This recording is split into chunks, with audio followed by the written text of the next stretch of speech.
ગોળી મારવામાં જે ફારૂક મૌલાના અને એના બીજા 3 થી 4 સાથીદારોના જે નામ આવ્યા છે આ શંકાસ્પદો છે। મિનિમમ અમને જે અત્યાર સુધીના નામ મળ્યા તેમાં 4 થી 5 આરોપીઓ આ સાથે મળી। સોમનાથ ટોકીઝ વિસ્તાર પાસે બપોરે 1 વાગે બનાવ બન્યો। આરડી ચૌહાણ સ્કૂલ નજીક તુરક સમાજના પ્રમુખ પર હુમલો કરવામાં આવ્યો। ઉદ્રીસ તાજવાણીને ઈજા થતા સારવાર માટે હોસ્પિટલે ખસેડાયા। હજુ સુધી તમે અમારી ચેનલને સબસ્ક્રાઇબ નથી કરી તો અત્યારે જ ન્યૂઝરૂમ ગુજરાતને સબસ્ક્રાઇબ કરો, ફેસબુક અને ઇન્સ્ટાગ્રામ પર ફોલો કરો।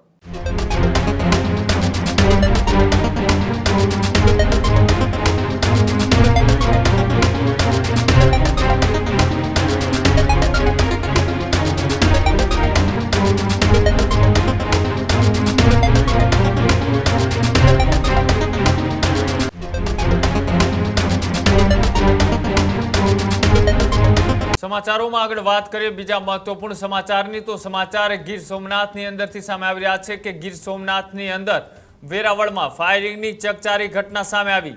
સોમનાથ ટોકીઝ વિસ્તાર પાસે બપોરે 1 વાગે બનાવ બન્યો। આરડી ચૌહાણ સ્કૂલ નજીક તુરક સમાજના પ્રમુખ પર હુમલો કરવામાં આવ્યો। જાવેદ તાજવાણીના માથામાં ગોળી વાગતા હાલત તેમની ગંભીર બની। હુમલા બાદ તેમને તાત્કાલિક હોસ્પિટલમાં ખસેડવામાં આવ્યા। ઘટના સ્થળે લોકોના ટોળા ઉમટી પડ્યા અને સાથે જ હુમલાખોરોએ ભત્રીજા ઉદ્રીસ તાજવાણી પર પણ હુમલો છે તે કર્યો। ઉદ્રીસ તાજવાણીને ઈજા થતા સારવાર માટે હોસ્પિટલે ખસેડાયા। પ્રાથમિક તપાસમાં 4 થી વધુ આરોપીઓની સંડોવણી હોવાની પણ આશંકા વ્યક્ત કરવામાં આવી છે। એલસીબી એસઓજી સહિતના પોલીસ અધિકારીઓનો કાફલો એ ઘટના સ્થળે પહોંચ્યો હતો। એસપીએ કડક કાર્યવાહીની પણ ખાતરી આપી છે અને જે રીતની આ ઘટના બની છે આ ઘટનાને લઈ એ પૂરા ગીર સોમનાથની અંદર અત્યારે ચકચાર મચી ગઈ છે કે ભર બપોરે એ ફાયરિંગ છે તે કરવામાં આવ્યું છે। ભર બપોરે ફાયરિંગની ઘટના બાદ હવે તપાસ એ પોલીસ અધિકારીઓ કરી રહ્યા છે। કોઈ જૂની અદાવત હતી કે પછી આ કોઈ જાણી જોઈને કાવતરું રચવામાં આવ્યું હતું કે અંગત દુશ્મના વટનો એ આ બદલો લેવાની ભાવનાથી ફાયરિંગ કરવામાં આવ્યું છે તેને લઈ પણ પોલીસ અધિકારીઓ તપાસ કરી રહ્યા છે, પૂછપરછ કરી રહ્યા છે। નજીકના લોકો અને સીસીટીવી કેમેરાના આધારે જે આરોપીઓ હતા તેમની શોધખોળ પણ કરવામાં આવી રહી છે। પોલીસ અધિકારીઓ અત્યારે આ સમગ્ર કેસને લઈ તપાસ કરી રહ્યા છે। પ્રતિક્રિયાઓ પણ સામે આવી રહી છે આખી ઘટનાને લઈ આવો જોઈએ।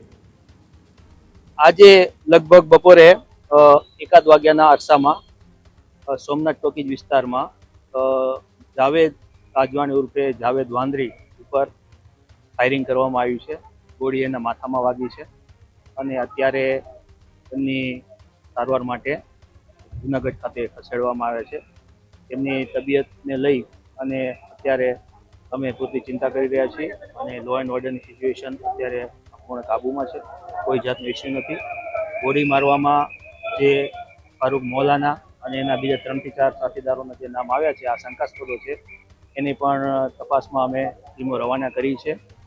વહેલામાં વહેલી તકે અમે આ કેસ ઉકેલી લઈશું એવી આશા છે। ઘટનાનું કોઈ પ્રાથમિક કારણ બે વસ્તુ છે, ગેંગવોર જેવું તો કશું નથી, પરંતુ ચૂંટણી સંબંધે થોડોક બંને પક્ષ વચ્ચે થોડું માથાકૂટ હતી અને બીજા એમના પારિવારિક અને થોડાક સામાજિક ઇસ્યુ પણ અમારા ધ્યાને આવેલા છે। હાલ અમે એ દિશામાં વર્કઆઉટ કરી રહ્યા છીએ કે શું કારણ છે, કયા કારણસર થયું છે, ક્યાંથી લાવ્યા છે। બીજું પણ એક ઘટના કોઈ હોય આની સાથે સંકળાયેલી છે એ પણ અમે એનાલિસિસ કરી રહ્યા છીએ અને ટૂંક સમયમાં અમે સારી કાર્યવાહી કરીશું। સર, આરોપીઓને પકડવા માટે પોલીસે કેટલી ટીમો કઈ રીતે કરી? હા, આપણે જાણીએ છીએ તેમ જે ફાયરિંગની ઘટનામાં લગભગ 1 થી વધુ આરોપીઓ છે। મિનિમમ અમને જે અત્યાર સુધીના નામ મળ્યા તેમાં 4 થી 5 આરોપીઓ આ સાથે મળીને કરેલું છે।